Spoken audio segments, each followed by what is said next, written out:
Hello everybody, my name is Ilya. And my name is Tyler. Together we make up Cobre, a couple that loves to play some board games. Especially Rollin' Rights. Yeah! You thought we were done with Rollin' Rights. We are not. This is our Check It Out series where we showcase various board games to you in hopes of inspiring you to play them. Now this week we have Rolling Realms. Wow! Check it out, check it out, check it out, check it out, check it out. Boom.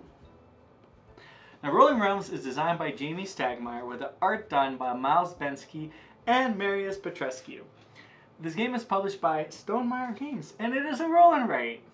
Yay, Rolling Rights! So the really cool thing about Rolling Realms is it takes all the previous Stonemaier games and turns them into mini games. So over 3 different rounds, you'll be competing in 3 different mini games each round. 9 realms. 9 realms, trying to earn the most stars. And whoever does that wins. So let's give you a quick overview of how to play. You begin by setting up. Each player will get a scorecard and a resource card, as well as a marker to keep track. This game is played over 3 rounds. In each of the rounds, one of the players will randomly select 3 realms to compete in. Now all the other players will use those 3 realms to play for that round. Now over the course of 9 turns, dice will be rolled, and each player will write those numbers into their scorecards. Once those 2 numbers are written on your scorecard, you can select one to place into one realm and place the other number into another realm. Now your goal in these realms is to collect stars, because that will essentially be your score at the end of the game. But you can also get resources. Those are pumpkins, coins, and hearts. Now resources help you modify the dice that you have, also giving you more dice, and potentially using some in the realm more than once. Now each realm is a minigame that's different on its own, and we'll place them here on the screen and you can take a look at how they each look, but we won't go into too much detail on each of them. Once everybody has placed those 2 numbers onto their realms, you can roll again, and you'll do this until you've done that 9 whole times. Now at the end of the round, you'll see how many stars you scored and mark that down on your scorecard. That ends the round, and you'll begin the next round by selecting 3 more random minigames. Now after the 3 rounds are over, you'll see who has the most stars, and that is the winner. Will you be the champion of Rolling Realms? So what do you think?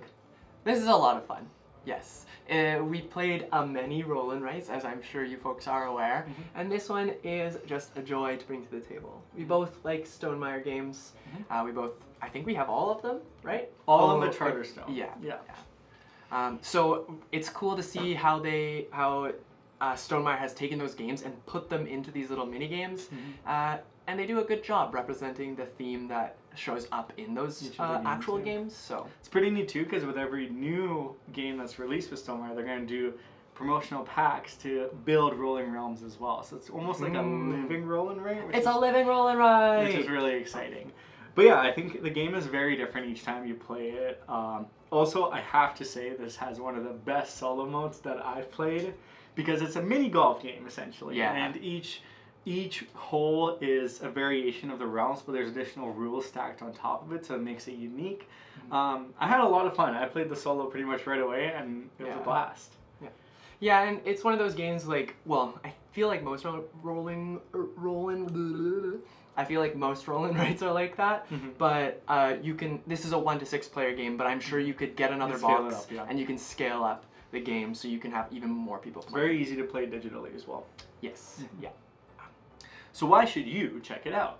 Well, if you like Rollin' Rights, then this is definitely a game that you should check out.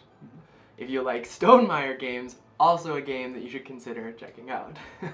Yeah, what I really enjoy about it is you have really nice, big, clunky dice, but also each of the games is so different. So it takes those little elements. You can choose maybe the mini games you more enjoy and select those if you don't like some of them. But you can really make the game whatever you want it to be. And because the realms interact with each other, there's potential for combinations of like trying to get resources to score here and there.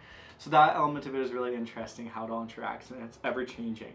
And the fact that there will be more realms added as the game grows really makes it a really enjoyable Rolling Right.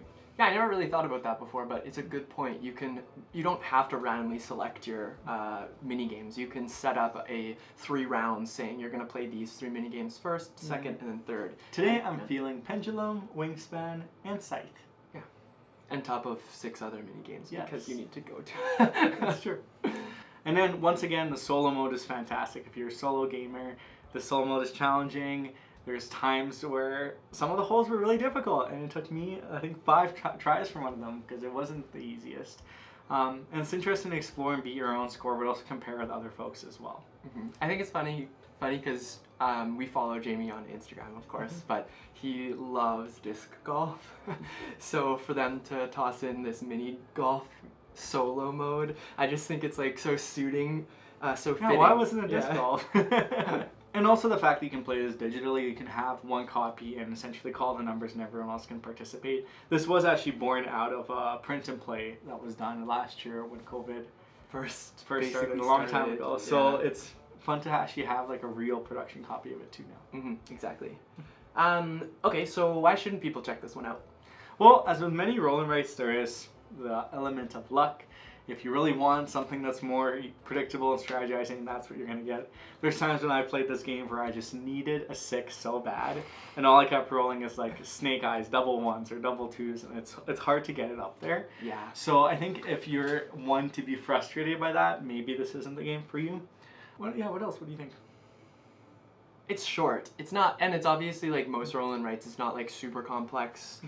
There is a bit of strategy to it in terms of like combinations, but like Ilya said, it's kind of gets caught up in wanting to roll the right dice, and the resources that you use, they don't necessarily significantly help you jump from 1 to 5 or 1 to 6, for example. It's usually like a +1, -1, and then like that's what the resources are good for.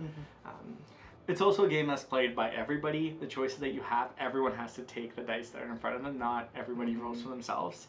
So if the partner to your left always copies what you do, and you don't like that, maybe this isn't the game for you as well. Just use your resources strategically, and yeah. But that's a good point. If you aren't a person that enjoys games with low player interaction, this is 100% one of those games where you're not going to experience like take that. That's not going to happen in this game. Except when you win. Oh, true. So overall, the production in this game is fantastic. Really enjoy the markers, really enjoy the dice. It's also really neat how they covered both the sides of the card so you can't smudge like the back of the card by accident. Oh yes, yeah. They're all dry erase completely, so it's everlasting. It's not sheets of paper. The realms are interesting. The mini games are fun. There's definitely some I prefer more than others. Yes. But I think that's what makes it really good, is you want to play some of the ones, and great solo mode. Yeah, nothing but great things to say, honestly. Yeah, and there's 11 realms right now, so you're never going to have the same 9 over again. And I think the reason that I'm really excited about this game is because of that growth.